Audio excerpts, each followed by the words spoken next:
This is Karen with newclevelandradio.net, and it is time for Care Notes with Doug Wilber. And today we're talking about a subject that I think is really important, Doug. None of us want to believe that we're going to get to a point in our lives where either we need help or our parents or our spouse needs help. We all think that we can just continue on the way we're going. But that's really not the case. And how do we know when to call for home care or even institutional care? Yeah, that's really an excellent question. One of the things that I think when you're kind of weighing out, it probably falls into two categories. There's those times where something has suddenly and immediately happened, or some major event, and in some ways that's a pretty simple thing, in the sense that that life has changed, and now we have to explore what our options are. So if something catastrophic happens, someone has a stroke, or breaks a hip or something along those lines, then not that the path is totally clear, but that there's been a major change. But then there's another one, which is you have subtle changes over time, and it's like, when do we initiate care in that situation? And so, want to give maybe some thoughts around this. And I guess, where do you think we should start? Do you think we should start with the catastrophic, or in the, things are running along fairly smoothly? Catastrophic, we sort of understand. Okay. Yeah. I think we push the panic button. Although if we would be more proactive, we then definitely would know where we're going, who we're calling, and what kind of assistance it's all about. Because I know for us, when we push the button, as I've talked about many times, we found a lot of home care facilities that were just not good. They just did not work for us. And so, that was tough, because it was like, where do we go from here? Once we found the right people, it was clear sailing, but it doesn't always happen that easily. So let's talk about pre-planning. Okay. So one of the things, when I did an orientation today, and I was talking to the staff there, and I said, unless you're one in a million, none of us are going to get out of this world without needing care. Okay. And it just is going to happen. And the first thing we have to acknowledge is that it's going to happen. And I think when you are willing to do that and understand that, you're going to have a need, then you have to kind of look at when do we engage? And what I would normally say is, you have to get the mindset of, first of all, understanding that you should probably engage sooner than you Right. think you should, because what you want to do ideally is, and you hit on this before, you want to prevent an issue rather than react to an issue. Right. So the preventing an issue, and let's use that example of the catastrophic stroke. Wouldn't it be better to prevent the stroke than to have the stroke? Absolutely. Yeah. Yeah. And so what goes in to someone having a stroke? Well, if someone was looking around it, and you were really to kind of uncover it, most of the time strokes will have some sort of thing preceding it, so A good percentage of strokes happen, at least with the elderly, because someone has a condition called AFib. It's a heart beating issue, and it causes the blood to basically create little clots when it happens, and with this rhythm issue, and then that throws strokes. Now, throws clots, which create a stroke. So that's one of the really major reasons that I see. And I come in and I see someone, I realize a lot of people are on medicines, for that. Well, what if the person is starting to have memory issues and they start forgetting to take their medicine that it would prevent the stroke from happening, the blood thinner or the beta blocker, which like metoprolol is oftentimes used, and that will kind of help regulate the heartbeat, so you're less likely to have a situation where you're creating these clots. So they're forgetting to take their medicine, they're not taking it, and then all of a sudden clots create and you have a stroke.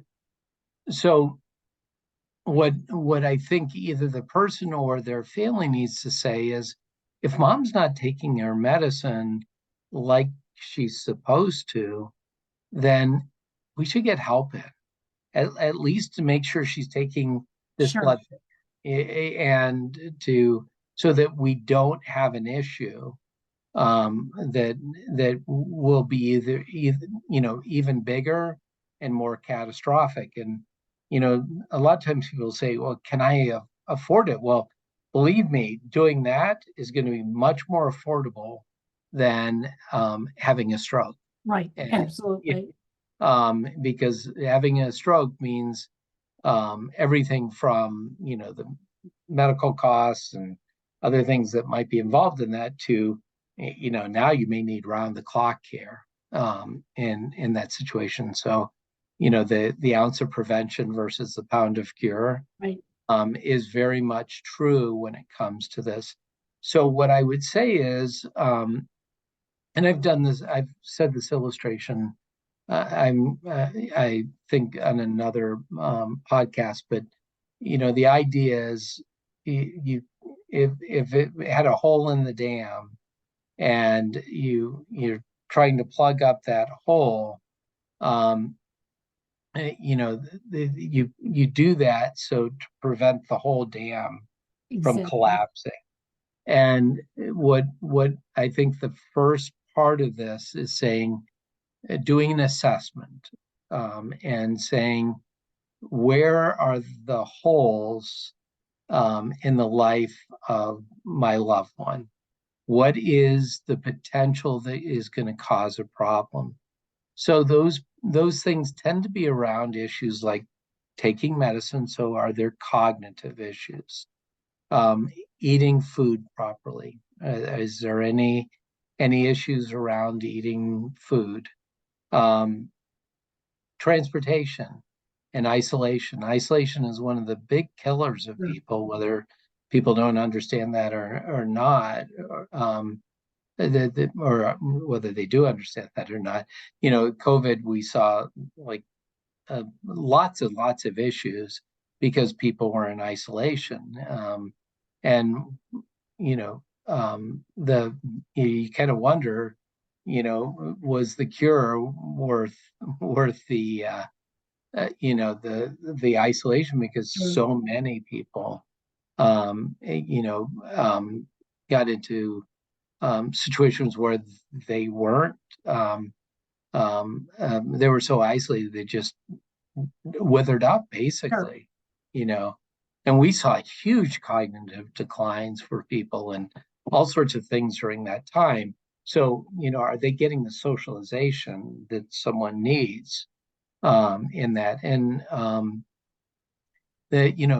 transportation, I think I said, getting to the places you need to go and being where you need to be. Are they, as a family member, likely to do something they shouldn't do?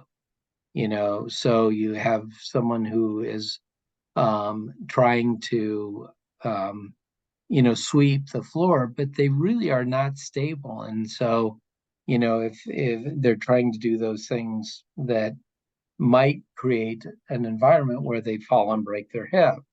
And should you delegate that? Should that Right. be something else someone should do? One of the great things that I've seen is we have a contract with Geauga County. And it's one of those things where we typically go in about 2 days a week and to help these individuals. And one of the things that I've noticed is that we tend to keep these people for very, very long times.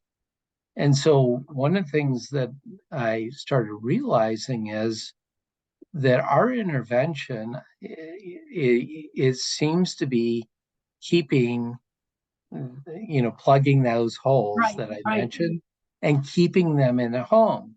So from kind of an experimental thing, that I've noticed, and it's not a huge number, but it is a significant number that I'm seeing that they're doing well and thriving in a home situation with very little help. So that early intervention where we're helping with showers, where someone could fall, or where we're helping with making meals so they're eating well, or we're doing a check to make sure someone's taking their medicine, um, is um, is truly making a difference in people's lives. So what I would say is, if you are the person that needs potentially are thinking about care, or you're a family member looking at it, you just have to start with an honest assessment. Where are the gaps? Where are the holes? Where are the possible pitfalls? So that's a long way of Sure. getting to, the starting place is the assessment. You know, Um, it's interesting because my mother, I don't think she was really sick a day in her life until she started getting her mini strokes. And they were so minor, as the doctor said. In the beginning, he didn't tell her not to drive and not to do certain things. But the last one she had, the doctor, came into the room and he just said to my mother, "Where's your car keys?" Didn't say anything to my brothers and me. He just looked directly at her and she said, "What do you want my car keys for?" He said, "Because I'm not letting you out of the hospital if you ever drive again." hmm, And he explained to her, you know, it's one thing if you get in that car and hurt yourself, but if you hurt someone or kill someone, how are you going to live with that? And yeah, that is the first time that she looked at her life and saw the hole in it. And she said, "Okay, then how am I going to get around? What am I going to do?" And we sat down and we started analyzing things. But up until that moment, my brothers and I saw her as this strong woman who could do anything that she wanted because yeah. she was doing it. And, I'm not going to say I'm glad that she had the stroke, but I'm glad that she had a doctor who was the one who made us become preventative from that point forward. Yeah, and you actually bring up a really, really good point, which is, when we are young, our parents are like small g gods, um, that that we see them as invincible, as these big feet figures, even to the point where I see adult children of this little feeble old man who because that feeble old man that I see was very tyrannical with them growing up, that are still afraid of that person. And because they had that, but and that's kind of at the one extreme. But at the other extreme, we see our parents as almost invincible, Right. because they were always the big ones. They were always the ones shouldering the you know the burdens and things. And so we will oftentimes project onto them something that is not now true. So we project that earlier strength as a current strength. And it's really hard to come to a point where we really truly realize that they are not, from a physical standpoint, or even sometimes a mental standpoint, at the same place that they Right. were when, 5 years ago, 10 Yep. years ago, or 50 years ago. And so, the as you're looking at your parents, you have to be really, really honest and kind of see, that wasn't just kind of a one-off. They are changing, and Right. we don't want them to change. None of us want our parents to be feeble or to be struggling or other things, but the reality of it is they will. Right. Um, you know, I think the time early on is to also realize what your parents want. Most parents, and probably 9 out of 10, or family members or individuals, they don't want to be in an institution. They want to be home. They want to have agency, um, and be able to kind of still remain in control. And one of the things that we have to do is find out, is that what you want? Find out now, is this Right. what you want? And then help them to say, okay, independence doesn't mean that you don't have help. It just means you're still remaining largely in control. You're delegating certain things and stuff. So you may not be able to drive a car, but you're able to delegate that to someone else to drive for you. It's the end is not the driving part. The end is being able to do what you want to do. Exactly. And so I think it comes down to the assessment that I mentioned before, trying to be very honest with that assessment and not project on someone that, or try to wish upon them that they're better than they are. Um, and then, plug the holes, figure out what needs to be done. And then start with something. And this is where I think it's earlier intervention is important, because and I would say it becomes even more important when family is not either close or not able to be there often for their parents. And so if you are 3 hours away from your parent, someone needs to be looking in and just being able to say, yeah, things are okay. Right. Or gosh, one day a week isn't enough. I think, we should have people there a few days a week. So let me use the example of my mom, like you used the example, of what happened with your mom. My mom started having um, little things occur, where we started realizing that her needs were changing. So, she was still functioning independent, still doing a lot of things, but, there were these little telltale signs that were small.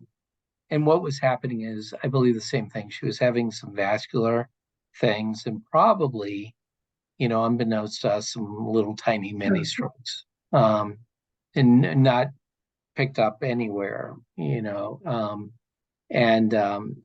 so, what I finally, she was driving, and one day, as she was driving, a place that she had been to many times, she got lost. Well, she happened to get lost in a really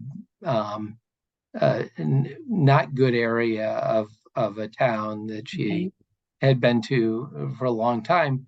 So she's rolling down the window. She was on the cell phone and asking for directions, and in an area that was, I would call it an unsafe neighborhood, Sure. as far as um, and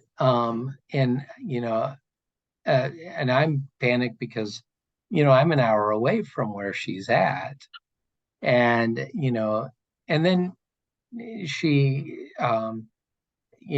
she finally figured out her way out of that. She got on the road, and then she got lost again. And now this wasn't like my mom, and um so I realized, there's something not good Sure. about what's happening here. She really shouldn't be taking long trips for sure. And I'm not sure really whether she should be driving in general. So we had an assessment done. And, one of the things that they said at the assessment is that they don't think she should be driving. Now, I'd driven behind her. She drove perfectly. She wasn't weaving, wasn't anything like that. You know, she wasn't driving 2 miles an hour down Right. the road or anything like that. Everything seemed to be appropriate, but there was something else happening. So she was starting to have these early signs of early dementia. And um, so, her driving privileges were taken away, or they made a recommendation. So, and, my mom was great in that she would listen to doctors. If doctors said something, she would do it. She was not happy. So I said, Mom, let me get an aide in a couple days or a few days a week. So she had some help 3 days a week. That way, she wanted to drive somewhere, she could go someplace.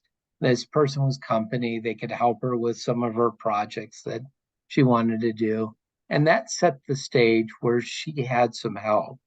And then what we started to do is, as her needs started to change, we just added on more help, and that was essentially the story through, her, um, you know, her her dementia started getting Sure. worse and things, and we realized that eventually she needed around the clock assistance, so we had to live in with her. But it was a process, but it started by getting her a little bit of help. But here's two things that I really believe strongly. One is she probably lived, you know, 4 years longer than she would have otherwise, Okay. by getting the help. And she always, felt like she was in control because she was able to stay in the home. And I believe in the end, the costs were lower than they would have been otherwise, because of how we figured that out. Sure. Cost wasn't our worry, the good care, but I believe in the end that was the case. But I think she had a very good quality of life throughout her life, um, because we started intervening early. And So the intervention in the beginning, it sounds like, at least for her, it was like companionship. So it wasn't like somebody's coming in and taking over. Because I know when my mother went to independent living, at first she was like, oh, people are going to control me. And when she realized that wasn't the case, there was help if she needed it. And there were times that she actually went out and asked for the help. Most of the time, she was independent. So, I saw that as a great thing for her. And I've taken that, and my husband and I have written up documentation for our boys, because we don't we don't want them to be in a situation where, what do we do with you? Um, but they also know what we would like. And they also know how stubborn the two of us are. And I've told them, if it's not safe for me to drive and I'm being stubborn, you're just gonna have to take those keys away from me. Because I think that's the hardest part for most adults, is giving up their transportation. Right. And as I mentioned before, it's not the transportation that really is truly the issue. I joke with clients all the time that, if not being able to drive was a big problem, with it preventing independence, you'd have a lot of rich people that, weren't independent because so True. many rich or powerful people that, for heaven's sake, the president of the United States, has someone else driving. Right. And the reason is because, they can, and um, and it allows them to do other things as well. So it actually brings them freedom and stuff. But what they would be upset is if they weren't able to go where they needed to go. Exactly. And so, I mean, in New York City, how many people don't own a car in New York City? They It's just true. go around because they have transportation that will take them to places they need to go. So, we have to reframe really what the need is. The need is to go where you want to go when you want to go there. How do you figure out how that can occur? One of the things that I would encourage people, though, is start early and start small. Because one of the great things, and I'll use my mom as the example, is once she got used to care, because the first day she was supposed to have a caregiver in, she had her arms crossed and she said, I don't need anyone. Mom, please, they're on their way over here. I do not need anyone. I said, try it once. If you don't like it, you don't have to happen. Well, have to have, to happen in the future. And interesting enough, she didn't push back after the first time. And then as the need increased, she didn't push back with that as she had more and more assistance. But by starting small, you are also able to get people used to the idea of Exactly. having a little bit of help. And I think that if people follow my advice of what I've been saying, that they will find that the path is a much smoother path into the future. So we're one of the few companies that, if you want to do 4 hours once a week, we'll do that 4 hours once a week. That's really our bottom line minimum, and the and if that's what it takes to get someone used to it, so that when the care needs increase, great.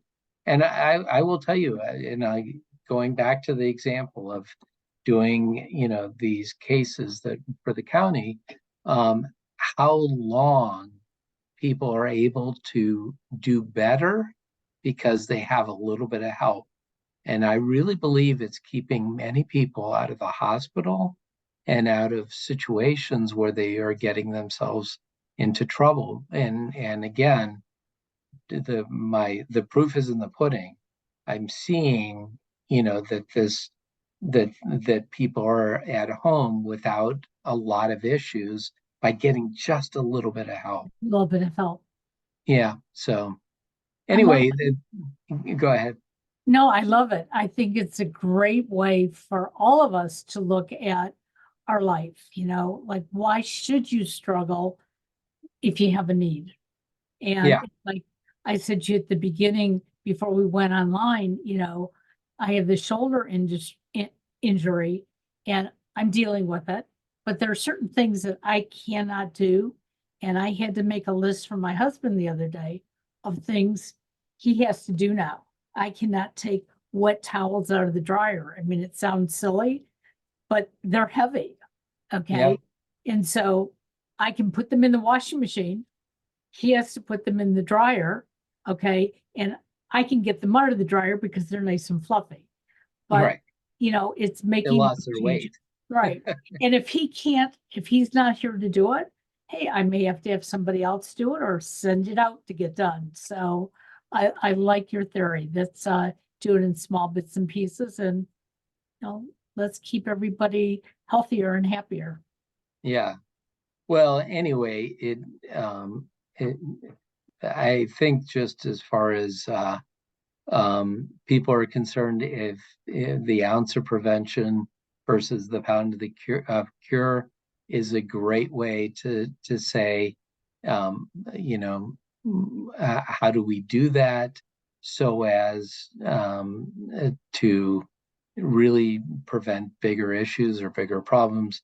And so earlier is probably better, but small is really easy for us to do. So, I love that. all right. Well, Thank you. thank you. We'll see you again next month. All Have a right. good Sounds day. good. Bye Thanks. bye. Bye-bye.